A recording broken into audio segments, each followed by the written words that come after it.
Assalamualaikum warahmatullahi wabarakatuh. Kami dari kelompok 5 akan mempresentasikan tentang komunitas dan bioma.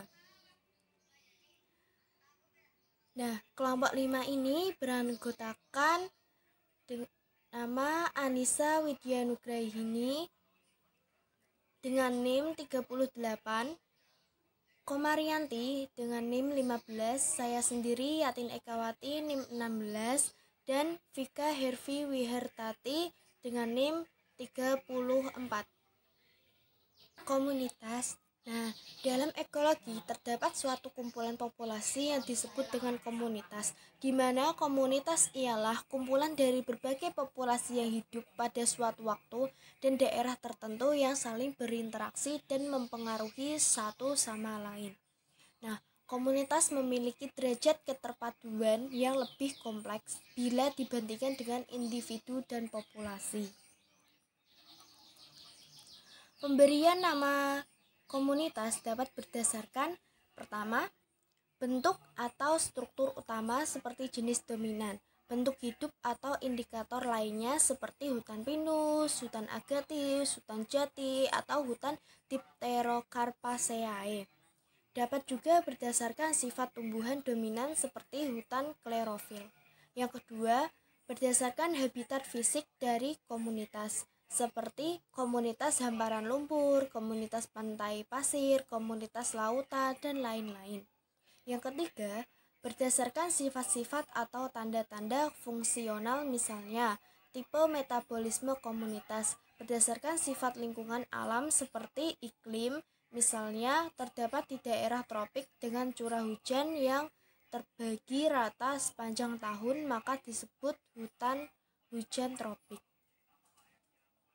Nah, selanjutnya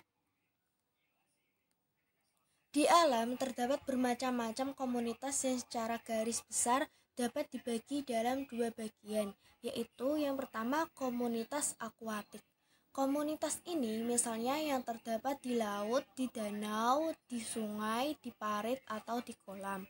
Yang kedua komunitas terestrial, yaitu kelompok organisme yang terdapat di pekarangan, di hutan, di padang rumput, di padang pasir, dan lain-lain. Beberapa indeks yang penting dalam komunitas adalah yang pertama, indeks kelimpahan atau dominansi indeks. Indeks dominansi menggambarkan komposisi jenis dalam komunitas. Nah, rumusnya seperti yang ada di PPT, yaitu DI sama dengan NI per N besar dikali 1000, atau D sama dengan N bagi I sama dengan 1. Dalam kurung buka, NI dibagi N besar kurung tutup kuadrat. Nah, DI ini keterangannya DI sama dengan indeks dominansi. NI sama dengan jumlah individu jenis binatang I. N besar yaitu jumlah total individu binatang dalam habitat itu. Nah, dalam suatu habitat, suatu spesies binatang dikatakan dominan jika DI kurang 5% dan dikatakan subdominan jika 2% lebih DI lebih 5%.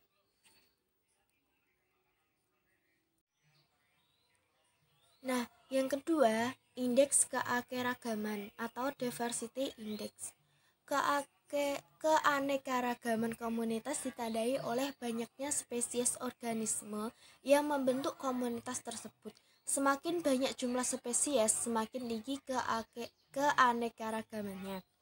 Indeks keanekaragaman menunjukkan hubungan antara jumlah spesies dengan jumlah individu yang menyusun suatu komunitas. Nah, rumusnya yaitu HI sama dengan min kurung buka NI per N besar log E kurung buka NI per N besar kurung tutup.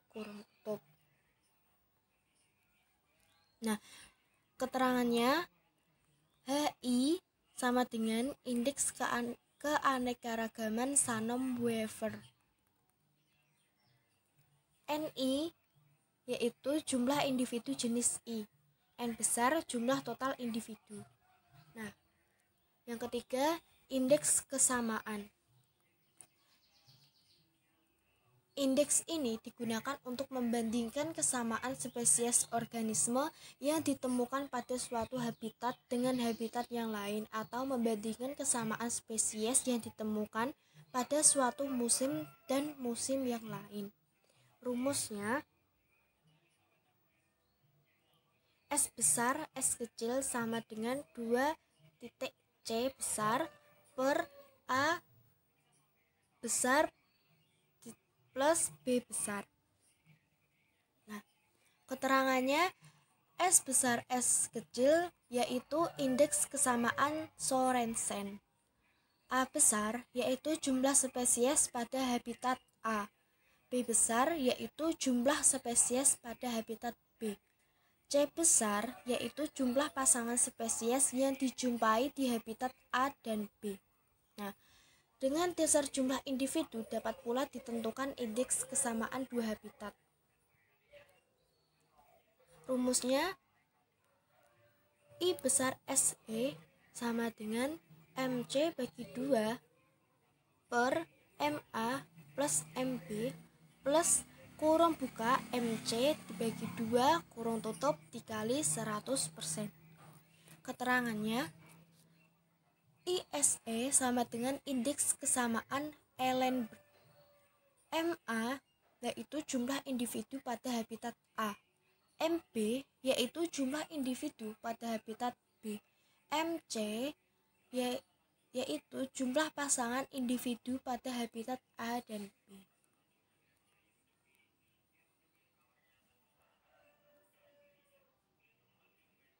Nah, untuk pola dalam komunitas akan dijelaskan oleh Mbak Komerianti. Ada beberapa macam pola pada komunitas, diantaranya yaitu 1. Pola stratifikasi atau lapisan tegak vertikal. 2. Pola zonasi atau pemisahan horizontal. 3. Pola aktifikasi atau perioditas. 4. Yaitu pola jala makanan.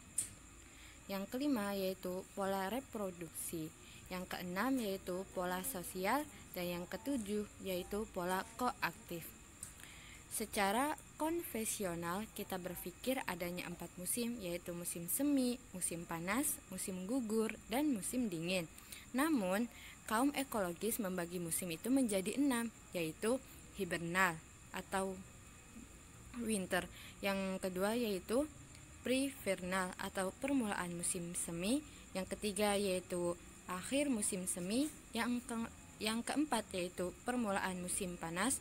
Yang kelima yaitu akhir musim panas. Dan yang keenam yaitu musim gugur. Baik, selanjutnya yaitu ada ekotonis dan konsep efek tepi. Ekotonis sendiri yaitu peralihan dua atau lebih komunitas yang berbeda. Sedangkan komunitas ekoton biasanya mengandung sebagian dari kedua anggota komunitas dan tumpang tindih dengan tambahan beberapa spesies yang terbatas pada ekoton. Nah, selanjutnya di sini saya Vika Hervi Hartati, NIM 34 akan melanjutkan penjelasan dari Mbak Komarianti. Di sini saya akan menjelaskan mengenai struktur komunitas, yaitu di sini tertera ada 3. Yang pertama kualitatif, itu seperti komposisi, bentuk hidup, fenologi, dan vitalitas. Vitalitas ini menggambarkan kapasitas pertumbuhan dan perkembangbiakan organisme. Nah, yang kedua yaitu kuantitatif. Kuantitatif ini seperti frekuensi, densitas, dan densitas relatif. Frekuensi kehadiran merupakan nilai yang menyatakan jumlah kehadiran suatu spesies di dalam suatu habitat. Nah, sedangkan densitas atau kepadatan itu dinyatakan sebagai jumlah atau biomassa per unit contoh atau persatuan luas atau volume atau persatuan penangkapan. Nah, yang ketiga yaitu sintesis. Sintesis adalah proses perubahan dalam komunitas yang berlangsung menuju ke satu arah, lambat atau secara teratur, yang pasti terarah dan dapat diramalkan. Nah, selanjutnya yaitu interaksi dalam komunitas. Dalam komunitas, semua organisme merupakan bagian dari komunitas dan antara komponennya saling berhubungan melalui keragaman interaksinya. Interaksi antar komponen ekologi dapat dikategorikan yaitu merupakan interaksi antar organisme, antar populasi, antar komunitas. Nah, di sini maaf ya belum tertera, dan ada satu lagi yaitu antar komponen biotik dengan abiotik. Yang pertama, interaksi antar organisme. Interaksi antar organisme dimaksudkan adalah semua makhluk hidup selalu bergantung kepada makhluk hidup yang lain. Interaksi antar organisme dapat dikategorikan sebagai berikut, yaitu netral, predasi, parasitisme, komensalisme, mutualisme. Netral adalah hubungan tidak saling mengganggu antar organisme dalam habitat yang sama yang bersifat tidak menguntungkan dan tidak merugikan kedua belah pihak. Nah, ini disebut netral. Contohnya adalah antara capung dan juga sapi. Predasi adalah hubungan antara mangsa dan pemangsa atau predator. Hubungan ini sangat erat dengan sebab tanpa mangsa, predator tak dapat hidup. Sebaliknya, predator juga berfungsi sebagai pengontrol populasi mangsa. Contohnya, singa dengan mangsanya, yaitu kijang, rusa, dan burung hantu dengan tikus. Selanjutnya yaitu parasitisme. Adalah hubungan antar organisme yang berbeda spesies. Bila salah satu organisme hidup pada organisme lain dan mengambil makanan dari hospes atau inangnya sehingga bersifat merugikan inangnya. Contohnya yaitu Plasmodium dengan manusia, Tania saginata dengan sapi, dan Benalu dengan pohon inang yang ditumpanginya. Yang selanjutnya yaitu komensalisme, adalah merupakan hubungan antara dua organisme yang berbeda spesies dalam bentuk kehidupan bersama untuk berbagi sumber makanan. Salah satu spesies diuntungkan dan spesies lainnya tidak dirugikan. Contohnya adalah anggrek dengan pohon yang ditumpanginya. Nah, yang terakhir yaitu mutualisme, adalah hubungan antara dua organisme yang berbeda spesies yang saling menguntungkan kedua belah pihak. Contohnya yaitu bakteri Rhizobium yang hidup pada bintil akar kacang-kacangan. Nah, selanjutnya adalah interaksi antar populasi. Antara populasi yang satu dengan populasi lain selalu terjadi interaksi secara langsung atau tidak langsung dalam komunitasnya. Contoh interaksi antar populasi adalah sebagai berikut. Yang pertama ada allelopati, merupakan interaksi antara populasi bila populasi yang satu menghasilkan zat yang dapat menghalangi tumbuhnya populasi lain. Nah, contohnya di sekitar pohon walnut atau junglands jarang ditumbuhi tumbuhan lain karena tumbuhan ini menghasilkan yang bersifat toksik. Pada mikroorganisme, istilah allelopati dikenal sebagai anabiosa. Nah, contohnya adalah jamur Penicillium sp. Nah, ini maaf ya, yang kompetisi ini seharusnya ikut yang interaksi antar populasi. Kompetisi merupakan interaksi antar populasi bila antar populasi terdapat kepentingan yang sama sehingga terjadi persaingan untuk mendapatkan apa yang diperlukan. Contohnya yaitu persaingan antara populasi kambing dengan populasi sapi di padang rumput. Nah, yang ketiga ini interaksi antar komunitas. Komunitas adalah kumpulan populasi yang berbeda di suatu daerah yang sama dan saling berinteraksi. Contoh komunitasnya misalnya komunitas sawah dan sungai. Interaksi antar komunitas cukup kompleks karena tidak hanya melibatkan organisme tapi juga aliran energi dan juga makanan. Nah, yang terakhir yang keempat yaitu interaksi antar komponen biotik dengan abiotik. Interaksi antara komponen biotik dengan abiotik membentuk suatu ekosistem. Nah, hubungan antara organisme dengan lingkungannya menyebabkan terjadinya aliran energi dalam sistem itu. Selain aliran energi di dalam ekosistem, terdapat juga struktur atau tingkat trofik, keanekaragaman biotik, serta siklus materi. Nah, dengan adanya interaksi-interaksi tersebut, suatu ekosistem dapat mempertahankan keseimbangannya. Nah, sekian penjelasan dari saya. Mohon maaf apabila ada kekeliruan. Selanjutnya akan dilanjutkan oleh Mbak Widya. Bioma, apa sih itu bioma? Bioma dapat diartikan sebagai suatu satuan komunitas pada suatu ekosistem sebagai hasil interaksi iklim regional dengan biota dan substratnya. Bioma atau ekosistem ini terbagi menjadi dua, ada ekosistem darat dan ekosistem laut. Tipe bioma sangat dipengaruhi oleh iklim, sedangkan iklim dipengaruhi oleh letak geografis, garis lintang, dan ketinggian tempat dari permukaan laut. Sebagian nama bioma disesuaikan dengan vegetasi atau tumbuhan yang dominan. Bioma ini terdapat 7 macam, yaitu hutan hujan tropis, bioma savana, bioma padang rumput, bioma gurun, bioma hutan gugur, bioma taiga, dan bioma tundra. Selanjutnya ada jenis-jenis bioma. Yang pertama ada bioma gurun. Ekosistem darat ini memiliki sifat yang tandus dan wilayahnya yang sangat luas. Ciri-ciri yang dimiliki oleh bioma gurun ini mempunyai curah hujan yang sangat rendah, yakni kurang dari 25 cm per tahun. Keadaan tanah yang sangat tandus, sehingga tanah ini tidak dapat menyimpan air, mempunyai kecepatan evaporasi atau tingkat penguapan yang sangat tinggi, memiliki kelembapan udara yang sangat rendah. Terdapat perbedaan suhu yang sangat ekstrim pada malam dan siang hari. Suhu pada siang hari bisa mencapai 60 derajat Celcius, sedangkan di malam hari suhu bisa mencapai 0 derajat Celcius.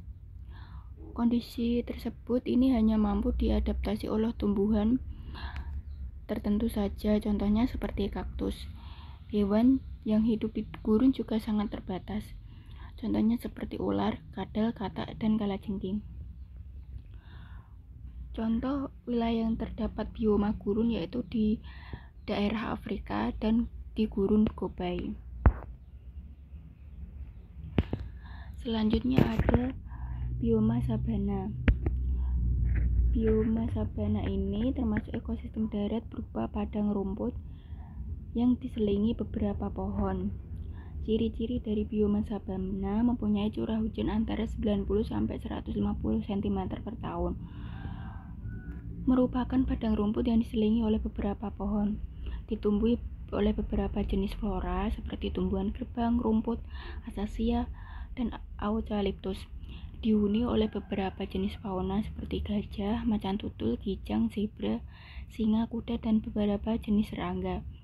Bioma padang rumput ini terbentuk di daerah dengan curah hujan yang terbatas, antara 25 sampai 30 cm per tahun, sehingga tidak mampu mendukung terbentuknya sebuah hutan. Bioma ini dapat dijumpai di wilayah tropis maupun subtropis. Tumbuhan utama adalah ternahep dan rumput. Bioma sabana ini dapat kita jumpai di daerah Australia Utara, Nusa Tenggara Timur, Nusa Tenggara Barat, dan Konya. Selanjutnya ada bioma hujan tropis. Sesuai namanya, hutan tropis berada di daerah iklim yang tropis. Ciri-ciri yang dimiliki oleh hutan hujan tropis tersebut, yang pertama memiliki tingkat curah hujan yang sangat tinggi, yakni antara 200 hingga 450 cm per tahun. Mendapatkan sinar matahari sepanjang tahun, suhu lingkungan antara 21 hingga 30 derajat Celcius. Pohon yang berada di hutan ini tumbuh tinggi hingga mencapai 55 meter dan juga membentuk tudung atau kanopi. hutan ini juga ditumbuhi beberapa tanaman rambat seperti rotan dan anggrek yang menempel di pohon-pohon untuk mendapatkan sinar matahari. Sebagai tempat hidupnya beberapa fauna yang hidup di sekitar kanopi pohon, seperti macan tutul, jaguar, dan babi hutan. Karena di bawah kanopi, binatang-binatang tersebut bisa dengan mudah mendapatkan makanan. Binatang di hutan hujan tropis ini juga ditemukan bisa terbang dan memanjat seperti monyet, burung, kelelawar, ular, tupai, dan juga beberapa macam serangga. Selanjutnya ada bioma hutan gugur. Ekosistem darat ini terdapat pada daerah yang mengalami 4 musim, yaitu musim panas, musim gugur, dingin, dan musim semi. Beberapa ciri dari bioma hutan gugur ini memiliki curah hujan yang merata di sepanjang tahunnya, yakni sekitar 75 hingga 100 cm per tahun.